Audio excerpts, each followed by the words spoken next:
Aujourd'hui, tu vas tout comprendre sur le format JSON, tu vas voir, c'est super simple. Et pour ça, on va aborder donc 3 exemples. Comme tu le vois sous les yeux, on va les aborder avec ChatGPT.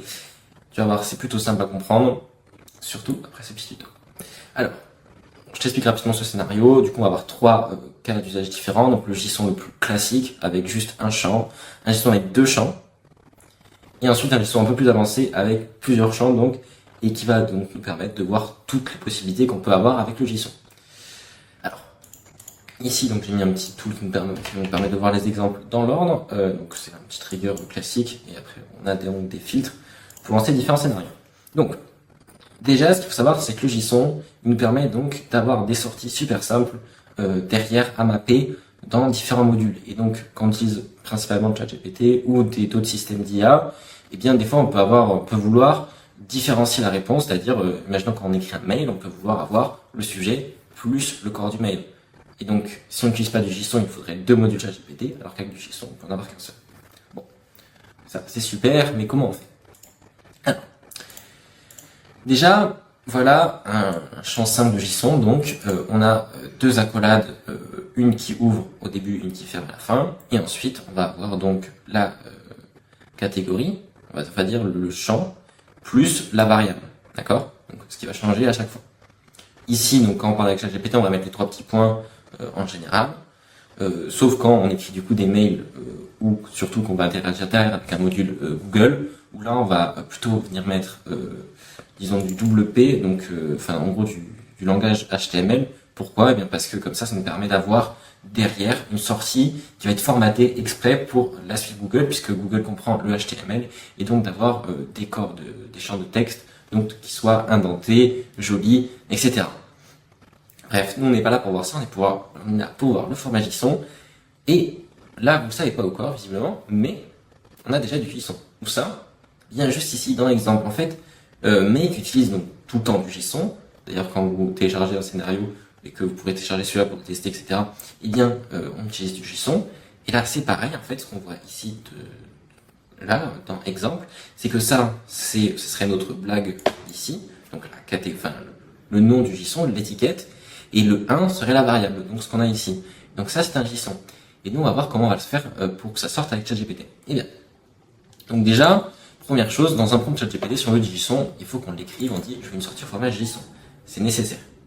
Une fois qu'on a fait ça, il faut activer les paramètres avancés et ensuite aller ici dans Response Format. Et là, on va choisir donc JSON Object.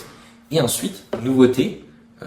Avant, on était obligé d'utiliser un parse JSON derrière, parce qu'on avait bien une sortie au format JSON, mais il fallait la mettre, disons, comme on le ferait ici avec ça, parce que sinon on avait juste un résultat classique.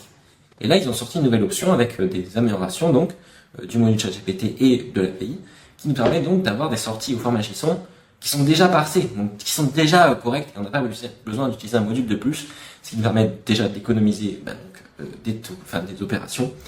Et aussi, c'est bien plus simple, les scénarios sont moins gros et plus simples à mettre en place, parce qu'on n'a qu'un seul module et non 2. Donc on met Yes ici. Donc regardons ce que ça nous sort. Ici, donc on a le résultat qu'on avait avant, sauf que cette fois-ci, quand on ouvre, et bien donc là, cette fois-ci, on a un JSON. Donc si derrière, par exemple, boum, on vient ajouter un module set variable, et bien ici, on aurait donc le nom qui serait blague, boum, et là, la variable, donc, on mettrait comme ça qu'on pourrait mapper comme on le fait avec les autres modules principalement, et donc qui sont pas des modules d'IA, mais là, on va pouvoir récupérer directement la blague. Et donc, si on le réactive, boum, qu'est-ce qu'on a ici? Donc, on a bien une blague avec la blague qui nous a raconté. Sa blague est d'ailleurs très drôle, évidemment. Bref, qu'est-ce que donc ça nous permet ça? Pourquoi est-ce qu'on utilise du JSON avec ChatGPT et pourquoi c'est mieux d'utiliser du JSON qu'un tout autre format? Bien, simplement parce que tu l'as vu, là on a directement l'étiquette plus la variable et on n'a pas de message en plus en mode oui, je veux bien te répondre, voilà ton truc, j'espère que cette réponse te convient. Eh bien, ces champs qu'on a en supplément, eh bien, ils sont pas là ici quand on utilise du JSON. Et ça, c'est quand même super pratique parce que donc à terme, ça nous permet simplement d'avoir la sortie exactement comme on la voudrait et pas de superflu, même si avec du prompt on pourrait essayer de l'enlever, mais des fois on sait tous ChatGPT plante, il va peut-être nous rajouter ou inventer un petit peu. Et bien là, au moins, on n'a pas ce genre de souci. Et donc, c'est bien mieux. Ok, c'est super, on a une étiquette, on a une variable, on est très content, mais là, moi, j'en voudrais plusieurs. Imaginons avec un corps de mail.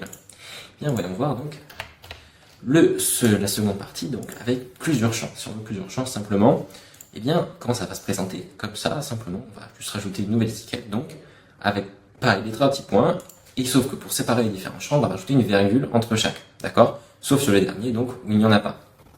Donc ici, on va mettre une virgule. Si on en voulait plusieurs, évidemment, on pourrait rajouter blague 2, et là, on mettrait donc une virgule.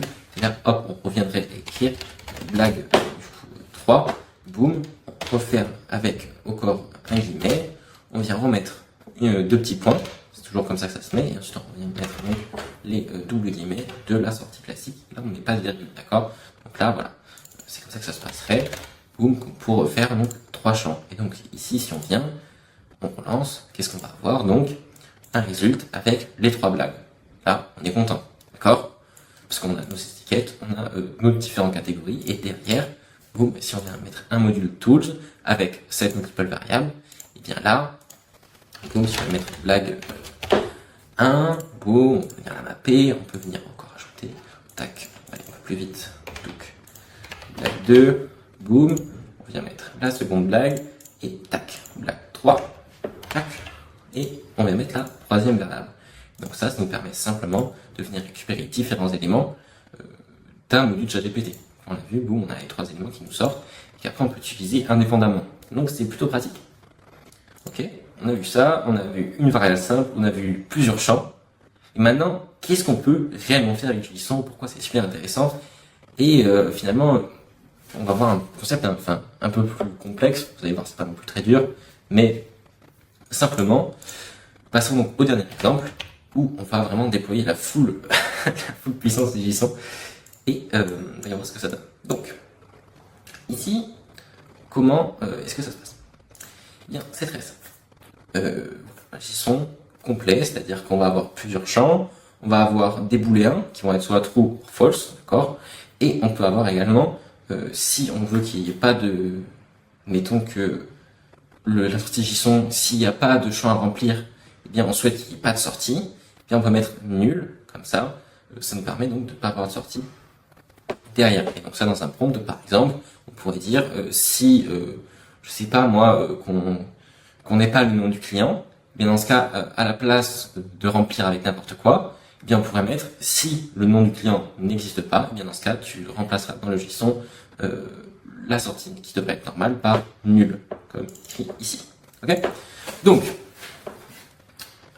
explorons un petit peu comment fonctionne ce JSON. Eh bien, donc là, on a toujours, comme au début, on met les virgules, boum, à chaque sortie, on voit bien, sauf à la dernière. Là-dessus, on est good. Et donc, qu'est-ce qui change maintenant?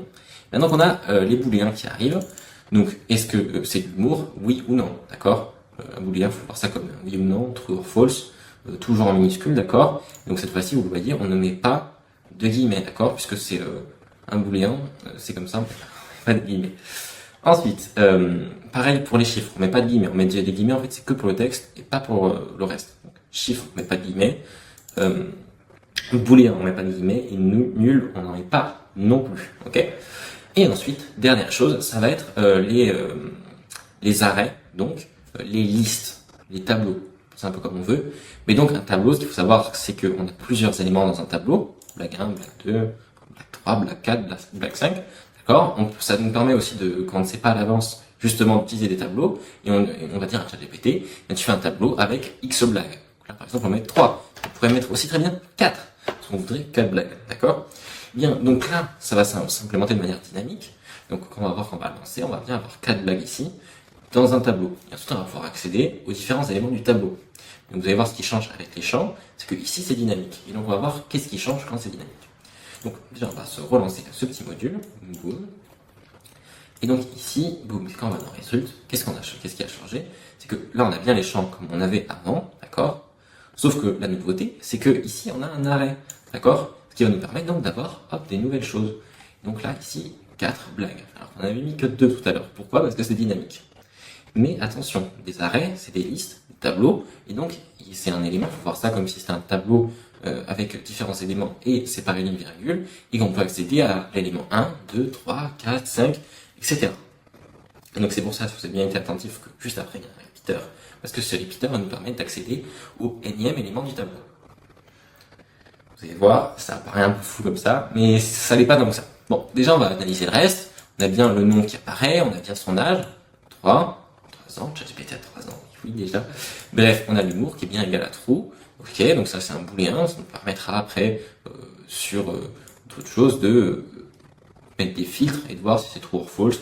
C'est des use cases qui peuvent arriver. Bref, on va voir ici, on voit ici. Ensuite on a donc notre arrêt et après on a drôle qui est bien un petit. Pourquoi on avait mis nul? Donc là on est bien content, on a notre sortie qui est parfaite au format JSON bien formaté qui nous récupère directement après ChatGPT. Donc ici on va mettre un repeater en fonction du nombre de sorties. Ici, si on ne sait pas combien on va avoir de sorties à l'avance, je vais vous montrer une petite technique qui nous permet de résoudre ça. C'est super simple. On va ajouter donc un itérator ici, et donc là c'est un arrêt, donc du coup donc ça va être cet arrêt là, et là on va pouvoir mettre ça comme ça, et boum, qu'est-ce qui se passe quand on le lance? Et bien donc on a ça qui se lance, on a notre arrêt qui se lance, et là on peut voir dans le arrêt donc qu'on a différentes collections, donc les 4 blocs qu'on avait, et surtout on a ce qui nous intéresse, le nombre de modules. Donc ici, à la place de mettre 3 parce qu'on ne sait pas ce qu'il y a à l'avance, bien tout simplement ce qu'on peut mettre, c'est total number of bundle, boum, ici. Et donc là si on regarde, c'est exécuté 4 fois. Et donc là si on regarde, je sais pas d'ailleurs pourquoi ça a mal mappé, mais donc là, enfin, le texte n'est pas bon. Là ici je vois qu'on a pourquoi ChatGPT, c'est un bug, mais c'est pas très grave puisque là on a bien vu qu'on avait donc 4 opérations qui sont faites. Donc on est content. Bref, donc là ça s'est bien passé comme ça. Là comme on a eu 4 bundles, ça nous a mis 4 bundles. Bref, passons à la suite. Donc là on est bien content, on a notre truc qui s'est bien produit. Donc là ça s'est produit 16 fois. Ça c'est pas normal. Enfin si c'est normal parce qu'on a exécuté ça 4 fois. Donc, boum. Je sais pas comment. Oui, bon, bref. Et donc derrière, qu'est-ce qu'on va pouvoir mapper? Donc, comme on a vu précédemment, donc les différents champs. Et donc nous, ce qu'on souhaite précisément, c'est quoi? C'est accéder au énième élément des blagues. Parce que là, si on regarde, sur les 16 éléments, si on regarde la collection 1, on a la blague, on a celle-là. Si on regarde celle-là, on a toujours la même blague. Et ça nous pose problème. Pourquoi? Parce qu'on voudrait avoir accès à toutes les blagues. Eh bien, comment on va faire? Eh bien, ici, comme tu le vois, c'est pas un champ simple, c'est un champ avec donc 2 accolades et un espace au milieu. Et cet espace au milieu, qu'est-ce qui nous permet donc de rajouter le énième élément du tableau? Parce que tu peux le voir, ça ressemble un petit peu à un tableau, ça. Et donc, on va rajouter ce petit repeater juste avant, qui va donc nous permettre d'accéder à cet élément du tableau. Et donc, si on regarde là, boum, qu'on run, eh bien, on va toujours avoir notre JSON, on va toujours avoir notre itérateur, on va avoir notre repeater, et enfin, on va avoir, boum, les différents éléments. Donc là, si on regarde, on a cette première blague, ok, c'était le premier, on est bien d'accord. Et là, hop, on a une blague différente, et encore une blague différente, ok, donc on a les 4 blagues. Donc là, si tout s'est bien passé, boum, là, c'est la première blague qui revient. Pourquoi? Parce que notre repeater, donc il s'est exécuté 4 fois, et donc à chaque fois, on obtient 1, 2, 3, 4, ok. Donc ça, on est good, là-dessus, on est good, et on est good où? Partout, ok. Et donc voilà un petit peu le JSON, comment ça se présente, comment on peut avoir accès aux différents éléments, et surtout comment on fait du JSON avec ChatGPT. Et après ça fonctionne pareil au niveau des sorties JSON un peu partout. Donc vous avez bien vu, il faut bien respecter, boum, une certaine écriture, hein, c'est du code, vous pouvez demander à ChatGPT de vous l'écrire, ça n'y a pas de souci, c'est d'ailleurs super simple, lui il sait très bien le faire. Donc ce pareil pour tout, et en fonction donc de vos cas d'usage, utiliser les listes, c'est super pratique. Donc voilà, j'espère que vous savez plus sur format JSON, on a vu tout ce qu'il y avait à voir. Donc maintenant, à vous de jouer. Vous pouvez reprendre ce scénario, je vous le mets en téléchargement, et à très vite.